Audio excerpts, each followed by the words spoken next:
And that's really what the Matrix, I think, is about, which is like when you choose, the outcome is certain. But some few people choose because they don't understand how. That's really what belief is. So Plato's cave is the only way that it relates to that is it's taking the allegory and it's making it, it's tying it into this much larger quadrilogy of ancients. And of course, like, it's crazy because in trying to figure it out for myself, like, well, what I mean by these things, like, it was a very vague idea. I watched the Ancient Alien series and I was hooked and I was like, oh, this is so cool. And then doing research in terms of the Stone Ape theory and all these other crazy things, it's like, okay, well, where do we really come from? And then in analyzing all sorts of historically recorded excerpts of different things and researching history, it's like, it's so short-lived. So to understand, and Jordan Peterson, all these people that turn me on to like the fundamental nature of our anatomy, the fundamentality, the core of our anatomy is primate.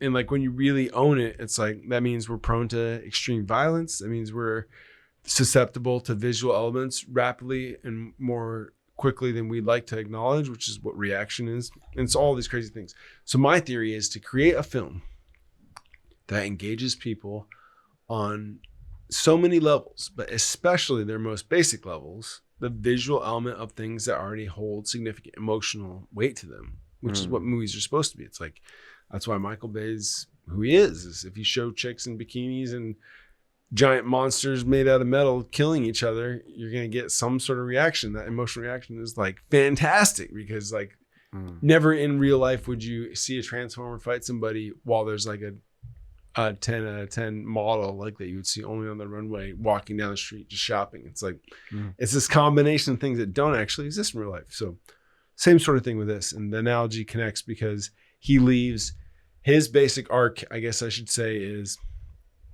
he comes from a place, and I feel this personally, that where he understands how dangerous the real world can be, but decides he needs to go out and experience it for himself. So it's just a classic hero's journey. I drew a lot from Joseph Murphy, not Joseph Murphy. Joseph Campbell. Yep. And yeah, Joseph Murphy and Jordan Peterson, all these people. But like, it's a combination of, another thing I realized in terms of writing is like, you got to pick and you got to just say something because it doesn't matter that much anyways. And your interpretation of what you think is real is just your version of it. So can you make it entertaining, commercially viable? So I combine all these crazy narratives and reasons to have these random events happen in this story.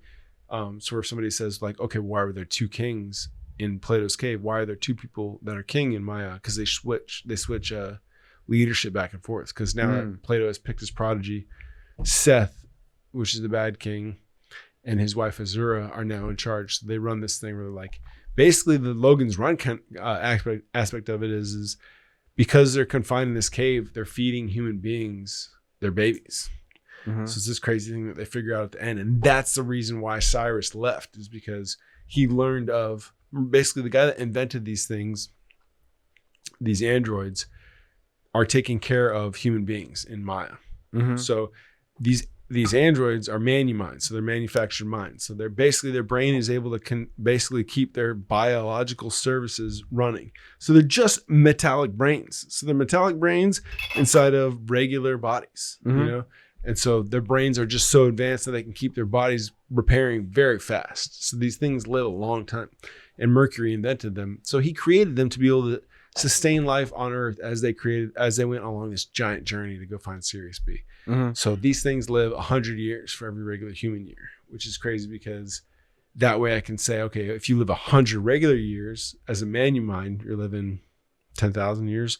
So it's like long enough period of time to where human beings have almost no relevancy.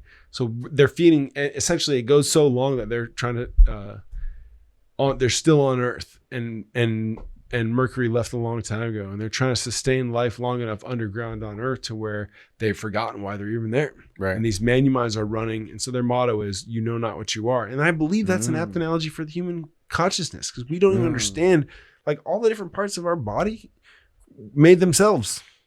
We're just sitting here experiencing it and being like, oh, I'd like bigger whatever, or longer legs, or curlier hair. It's like, this is genetic code that was created by something much more intelligent. If you want to use symbolism and all these crazy things, it's like, So I'm just trying to tell a story that speaks to people in terms of entertainment and also like reminds people like you really don't know what you are. So these things end up being these AI manuminds that are sitting there to preserve human beings, and they end up feeding themselves to people, which is why the good king Cyrus left. So he goes all the way out to live in the Badlands. He tripped the siren that everybody's tripping out about. So once I figure out about that and there's this power struggle in the cave, Plato leaves because now they're no longer the dominant half of the family.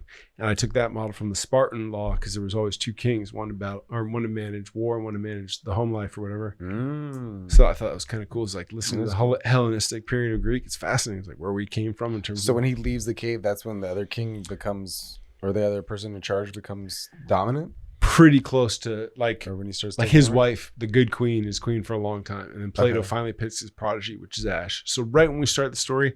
So Plato is the king? Plato's a prince. Oh, okay. So right when we start the story, Plato is like, this is my prodigy. So as he's going through the different gates, who's the king then that leaves, or who's the Cyrus? The good king is Cyrus, which comes from the Egyptian myth of Osiris that I took from Jordan Peterson. Which how does he step down, or how does Osiris he release? and Seth don't understand each other, and the original myth of ancient Egypt is Osiris, had to come back, and I believe it is who's the hawk guy? Anyways, he comes back and he has to deal with, basically he gets cut up into a lot of pieces, but Plato it's just stealing a bunch of mythological concepts. So how does he relinquish, or how does he release Osiris, right? How does he release his Plato goes out to, so they basically, because Plato picked a prodigy, Ash. Yeah, everything gets switched. So now rule gets switched over to Seth and Azur, which are the negative side of. Why does that affect the kingship? Because that is the symbol that, according to law, that is the symbol that transfers it. Because by the time it takes for a person to select their prodigy, which is also hearkening to the era, son chooses a different apprentice. Yeah, it changes the kingship control. It's the symbol of the end of the cycle. Okay, so the way that they do it, because it's also set up in terms of time.